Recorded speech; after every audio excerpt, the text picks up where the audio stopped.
আমি ইয়াত আজি গোট খাইছোঁ মানে আজি 2020 চনৰ পৰা আমাৰ এই 2 নং ঘাৰী গাঁও যিটো যাতায়াতৰ পথ যিটো ব্যৱস্থা যিটো মানে আমাৰ মানে নথৈ অৱস্থা যিটো হেৰি হৈ আছে তো সেইটোৰ ওপৰত মানে আমি আজি প্ৰতিবাদী কাৰ্যসূচী লৈছোঁ আৰু আমি গোটেই গাঁৱৰ ৰাইজ ওলাই আহিছে। আপোনালোকে দেখিছে চব ওলাই আহিছে কাৰণ এই দলং এইডোখৰতে মানে এটা কালভাৰ আছিলে, সেই কালভাৰটো 2020 চনতে মানে পানীয়ে মানে জীয়াঢল নদীয়ে মানে উটুৱাই লৈ গ'ল। তাৰপিছতে মানে এই গাঁৱৰ পৰা 7 কিলোমিটাৰ নিলগত এজন মন্ত্ৰী, এজন বিধায়ক বা এজন সংসদ আছে যে তেওঁলোকে মানে এই গাঁওখনলৈ কোনোদিনাখন যে মানে আহিয়ে নাপালে, ইয়ালৈ মানে তেওঁলোকে খোজ দি নাপালে যে ইয়াত এখন বাঁহৰ দলং আছে, তেওঁলোকে খবৰই পোৱা নাই আজিলৈকে।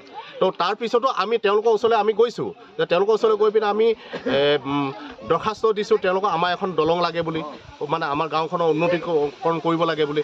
তেওঁলোকৰ কোনো গুৰুত্ব নাই, তেওঁলোকে সদায় কয় যে হ'ব। তাৰপিছতে লাষ্ট আমি আজি 3 মাহমানৰ আগত গৈছিলোঁ, তেতিয়া যাওঁতে আমাৰ প্ৰধান বৰা ডাঙৰীয়াই কি ক'লে যে প্ৰধান বৰা ডাঙৰীয়াই ক'লে যে আমাৰ পুঁজিত মানে সংসদৰ পুঁজিত মানে পইচা নাই, আমি মানে দলং দিব নোৱাৰোঁ, তোমালোকে যি কৰা কৰি থাকিবা। গতিকে আমি গোটেই ৰাইজে আজি একত্ৰিত হৈ পিনে আমি মানে ভোট বৰ্জনৰ সিদ্ধান্তটো আমি লৈছোঁ। গতিকে এইটো ৰাস্তাই আপোনাৰ আমুলগুৰিৰ পৰা নোৱাথান হৈ আপোনাৰ ঘিলামৰাৰ এটা সংযোগী পথ, আকৌ গৰৈমাৰী হৈ পিনি মানে NH 15ৰ মানে এটা সংযোগী পথ। এইটো এটা খুব মানে ভিৰভাৰ হৈ থকা এটা সংযোগী পথ। গতিকে ইয়াতে এখন মানে এনেকুৱা দুখ লগা অৱস্থা, ইয়াতে এখন যে বাঁহৰ দলং আছে, সেই বাঁহৰ দলংখনৰ কথাটো গোটেই আজি এই কেইখন গাঁৱৰ মানে আজি 3-4খন গাঁৱৰে ভুক্তভোগী হৈ আছে। তেওঁলোকে মানে এইটো জনাৰ পিছতো তেওঁলোকে মানে চকু মুদি আছে। আজি আগন্তুক মানে যিটো লোকসভা নিৰ্বাচন আহিছে, লোকসভা নিৰ্বাচনত কিন্তু আমি সকলো ৰাইজে কিন্তু আমি ভোট বৰ্জন কৰিম। এইটো সকলো ৰাইজৰ সিদ্ধান্ত, এইটো মোৰ অকলে সিদ্ধান্ত নহয়, সকলো ৰাইজৰ সিদ্ধান্ত। কাৰণে গোট খাইছে মানে আমাৰ ৰাইজৰ বহুতখিনি সমস্যা আছে, ব্যক্তিগত সমস্যাবিলাক আমি নকওঁ, কিন্তু ৰাজহুৱাভাৱে আপোনালোকে দেখিছে আমাৰ বাঁহৰ দলঙৰ যি সমস্যা, আমাৰ বেমাৰ আজাৰৰ পৰা আদি কৰি বা যাতায়াতৰ অসুবিধা হ'লে সকলো সুবিধা হয়। যাতায়াতৰ অসুবিধাৰ কাৰণে আমি ইমান ভুক্তভোগী হ'ব লগা হৈছে। আমি 20 চনৰ পৰা ভুক্তভোগী হৈছোঁ।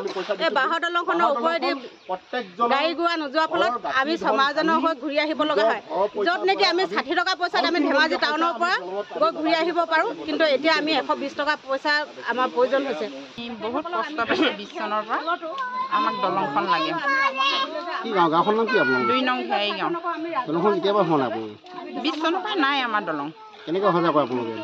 আমি এই বাঁহৰ দলংখন এতিয়া বনোৱাৰ কাৰণে অহা নাই। প্ৰথম অৱস্থাত এই কালভাৰ এটা আছিলে, কালভাৰটো ভাঙি লৈ যোৱাৰ পাছত আমি ইপাৰ মানুহখিনি এই পথাৰ হেৰি দি এবুকু তিয়নি পিন্ধি মাথাত কাপোৰ লৈ টাউন যাওঁ। বেমাৰী মানুহবিলাকেও তেনেকৈ যাবলগীয়া হয়, নাও তেনেকৈ কলৰবোৰ লৈ তেনেকৈ অহা যোৱা কৰি সেই বছৰটো পঠিয়ালোঁ বাৰিষা কিনি। তাৰপৰা খৰালি অহাৰ লগে লগে ৰাইজে গোট খাই দলংখনত বাঁহৰ ব্যৱস্থা কৰিলে। 15 দিনৰ মূৰে মূৰে বাঁহৰ দলংখন বনাই থকা হয়।